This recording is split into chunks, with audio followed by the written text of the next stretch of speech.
اللہم صلی علی محمد وعلی آل محمد کما صلیت علی ابراہیم وعلی آل ابراہیم انک حمید مجید اللہم بارک علی محمد وعلی آل محمد کما بارکت علی ابراہیم وعلی آل ابراہیم انک حمید مجید رب اشرح لی صدری ویسر لی امری واحلل عقدۃ من لسانی یفقہوا قولی ربنا زدنا علما یا مقلب القلوب ثبت قلبی علی دینک آمین۔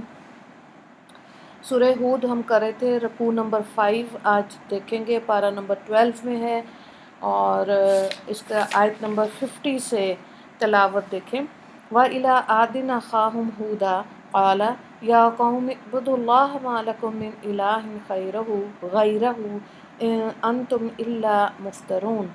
اور ہم نے عاد کی طرف ان کے بھائی ہود کو بھیجا، انہوں نے فرمایا کہ اے میری قوم، تم اللہ کی عبادت کرو، اس کے سوا تمہارا کوئی معبود نہیں، تم محض جھوٹ بولتے ہو۔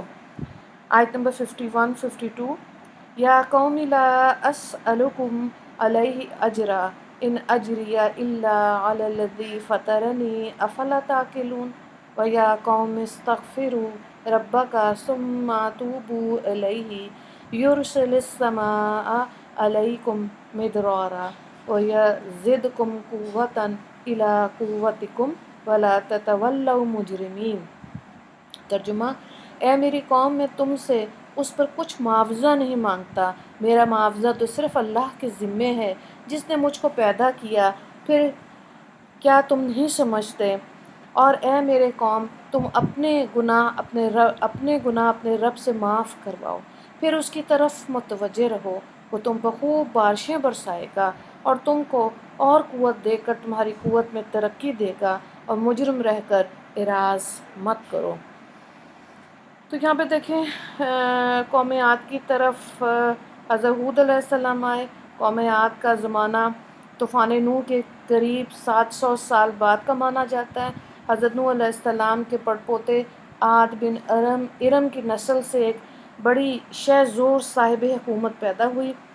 وہ جنوب مشرق عرب میں سرزمین احقاف میں پھیلی ہوئی تھی۔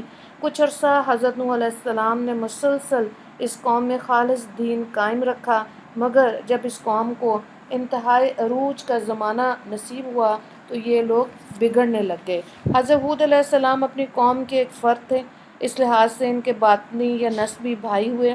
اللہ تعالیٰ نے انہیں اپنا رسول مقرر کر کے ان کو سمجھانے کے لیے مبعوث فرمایا۔ انہوں نے اپنی قوم کو اللہ تعالیٰ کی توحید اور اس کی عبادت کی طرف دعوت دی اور لوگوں پر ظلم کرنے سے منع کیا۔ شرک، بت پرستی کے گناہ کبیرہ کی مرتکب تھی۔ روزی دینے، میوہ برسانے، اولاد دینے، تندرستی عطا کرنے اور مختلف مطالب اور حاجات کے لیے الگ الگ بت بنا رکھے تھے۔ حضرت ہود علیہ السلام اپنی تبلیغ و دعوت اور پیغام حق کے ساتھ بار بار یہ دہراتے کہ میں تم سے کسی اجر معاوضے کا خواہ نہیں ہوں، تمہارے مال کی بھی مجھے ضرورت نہیں، میرا پیدا کرنے والا ہی میری تمام دنیاوی ضروریات اور آخروی اجر و ثواب کا کفیل ہے۔ قوم عاد چونکہ کھیتی اور باغ لگانے سے بڑی دلچسپی رکھتی تھی، اس لیے ایمان لانے کے ظاہری فوائد برکات بھی بیان کیے جو ان کے حق میں خصوصی طور پر موجب ترغیب ہوں۔ لکھا ہے کہ قوم عاد 3 سال سے خشک سالی اور بارش نہ ہونے کی مصیبت میں گرفتار تھے۔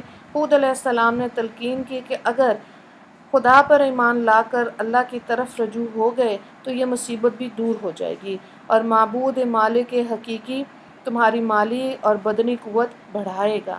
یہی بات اس سورت کے پہلے رکوع میں نبی کریم صلی اللہ علیہ وآلہ وسلم سے کہلوائی گئی تھی کہ اپنے رب سے معافی مانگو اور اس کی طرف پلٹ آؤ تو وہ تم کو دنیا میں حیات طیبہ کی خوشحالی دے گا، دونوں جگہ استغفار اور توبہ کی دنیاوی برکات کو ظاہر کرے گا، لیکن لوگوں نے وہاں بھی ان کی بات نہیں مانی تھی۔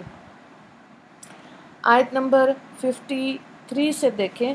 قالوا یا ہود ما جئتنا ببینۃ وما نحن بتارکی آلہتنا عن قولک وَمَا نَحْنُ لَكَ بِمُؤْمِنِينَ۔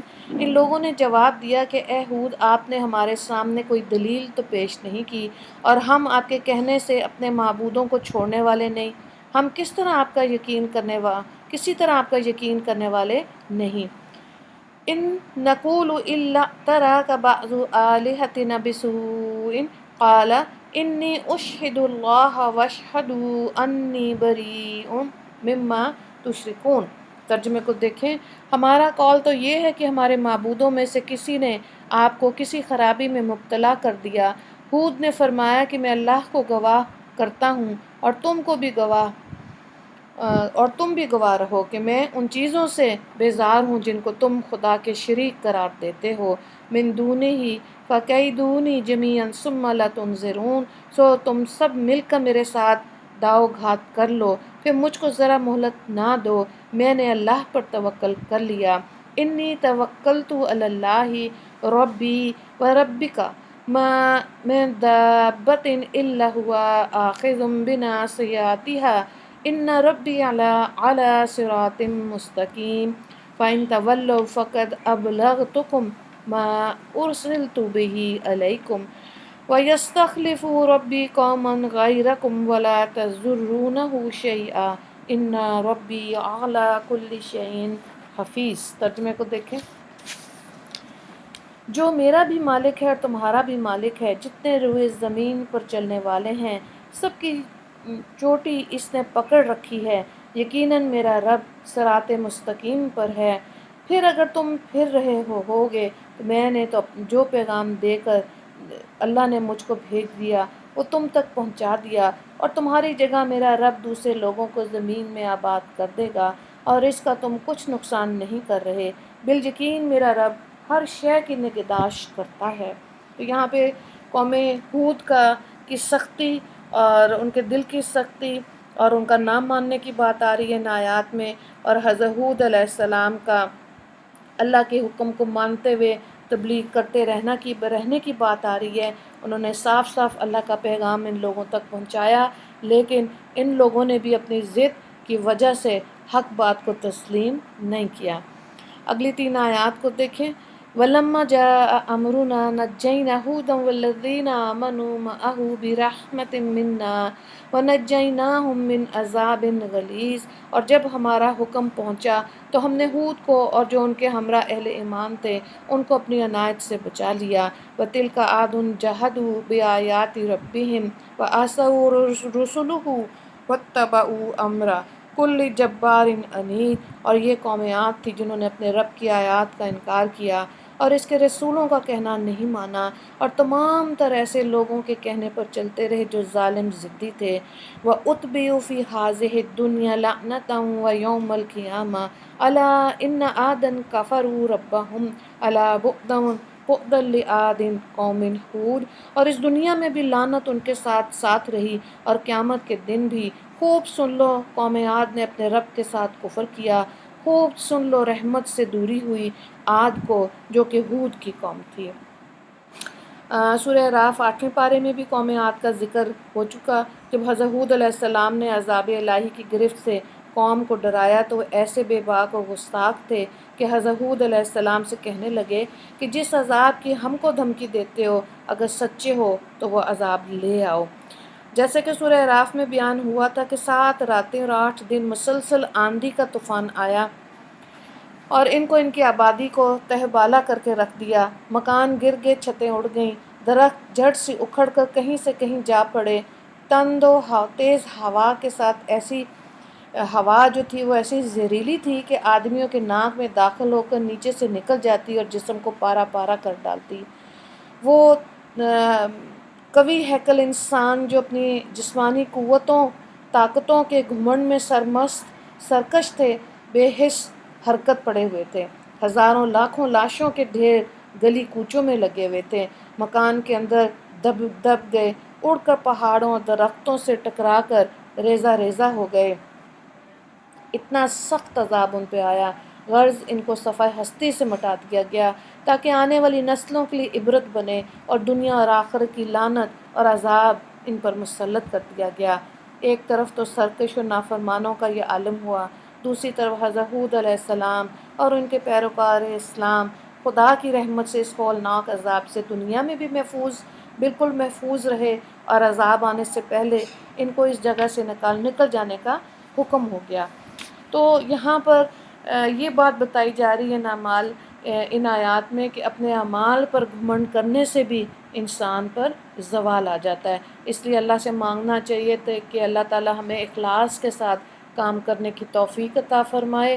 اخلاص، دکھاوا، شہرت اور ریا، تکبر، ان چیزوں سے پناہ مانگنی چاہیے، اللہ تعالیٰ سے دعا مانگنی چاہیے۔ اس رکوع کا ایک ہی سوال ہے، قوم عاد کی طرف کون سے نبی آئے تھے، ان کے حالات لکھیں، اور یہ آیت نمبر ہے 50۔ جی دعا کر لیتے ہیں۔ یا اللہ، تا زندگی حقیقی توحید اور اسلام اور ایمان پر ہم کو قائم رکھنا، اسی پر موت نصیب فرمانا۔ یا اللہ، اس ملک اور قوم نے جو قرآن اور سنت کو چھوڑ کر جرم عظیم کیا، میرے مالک اپنی رحمت سے معاف کر دینا۔ ہم کو دوبارہ رجوع کرنے کی، اس امت کو دوبارہ رجوع کرنے کی توفیق عطا فرما دینا۔ یا اللہ، ہمیں نافرمان قوموں کے انجام سے سبق لینے اور اپنے رسول پاک صلی اللہ علیہ وآلہ وسلم کی کامل فرما برداری کرنے کا عزم عطا فرما۔ یا اللہ، ہمیں صحیح معنی میں امت محمدیہ کی تعلیمات پر عمل کرنے کی توفیق عطا فرما، اور آخرت میں اپنے نبی کے سامنے شرمندگی سے محفوظ فرمانا۔ وآخر دعوانا ان الحمد للہ رب العالمین۔ اللہم اغفر للمسلمین والمسلمات والمؤمنین والمؤمنات رب ارحمہما کما ربیانی صغیرا۔ سبحان ربک رب العزت عما یصفون وسلام علی المرسلین والحمد للہ رب العالمین۔ السلام علیکم ورحمۃ اللہ وبرکاتہ۔